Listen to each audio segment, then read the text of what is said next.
Hey Rob, welcome to Horsehead Bookends. It is Friday. We're going to talk about gaming as usual. So today I'm going to sit down and do a playthrough of Trickerion Legends of Illusion by Mindclash Games.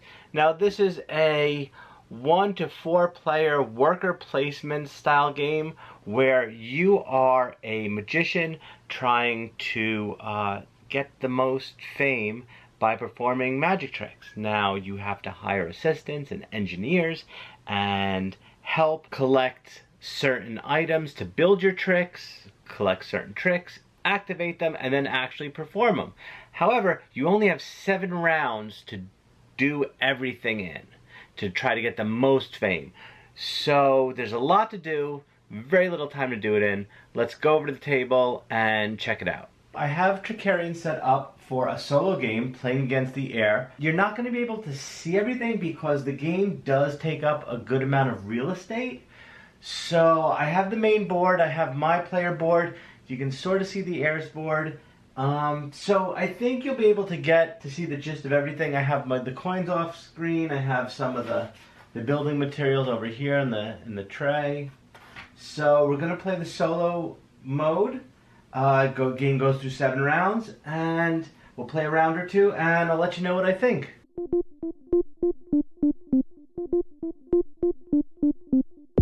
Now, one thing you might notice is my little chips to block off the different boards where you can place your workers. I threw mine out. They were part of the punch board, and they were purple. I just thought they were space holders, so I printed up some little white plastic discs. Trickerion is played over 7 rounds. Now each round you have 7 steps. You roll the dice, you set your initiative order, you advertise, the assignment phase, place characters phase, performance phase, then the end turn phase. Now I'm reading that off of the standard game, but for the solo mode it's sort of the same. You're sort of just playing the same way. However, I'm not playing with the Academy because I don't know how to play with the Academy yet, so I will probably talk about that in another update if possible. But anyway, let's get down to it and let's play some Trickerion. Okay, so I assigned what I want my workers to go and do. Usually if you're playing a multiplayer game, these will be upside down so no one can see where you want to send your workers.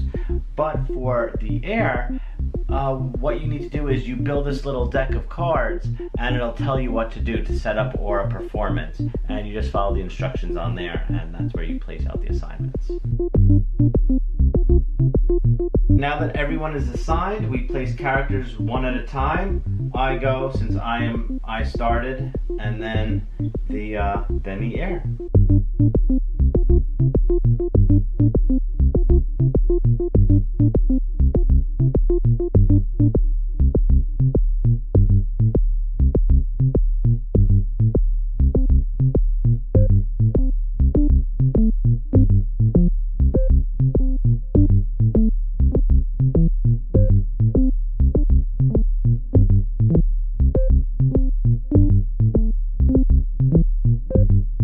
The rounds actually go pretty quickly, especially in solo mode.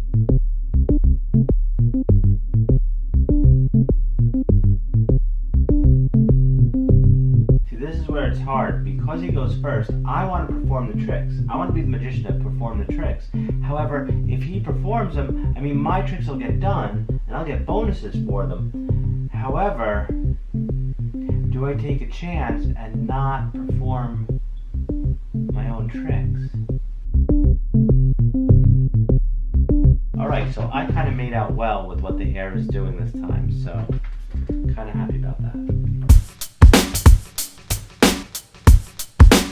Now we're ready for turn 4, but we're going to pause it there. We're going to go over to the office and let's talk about it. Alright, so that was Trickerion Legends of Illusion by Mindclash Games. Set up for the solo mode. It was... I like it. I liked the game originally, even though it didn't have a solo mode.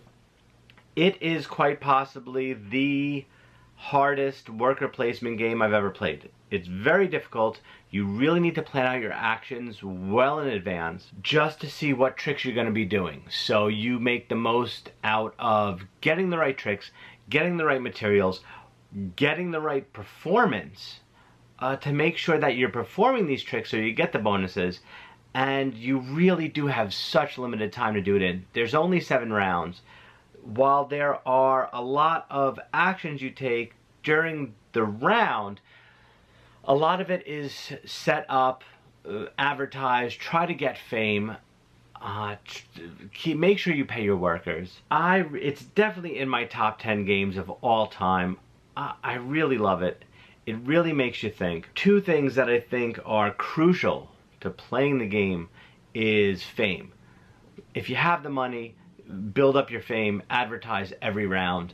You want to get to 16 fame in order to get those level 2 tricks, because they makes a huge difference when you perform them. The other thing, the Dark Alley. The Dark Alley, I didn't play that much with the original Trickerion, but now with this, when they redid it with the Collector's Edition, I've been playing more with the Dark Alley, and it gives you some great bonuses if everything comes out the way you want it to. So always keep your eye on the Dark Alley. And finally, the last tip is money. Make sure you're generating money. Try to get money every round, because you have to pay your workers. You're going to need to pay to advertise. So the more money you're paying out, you got to get that money back. Is it for everybody? No, it's definitely not for everybody. It is very intensive, brain-burning worker placement. But then again, most Mindclash games aren't light. No, the games aren't easy. Anachrony is great worker placement. It's pretty heavy. Cerebria is area control, definitely heavy.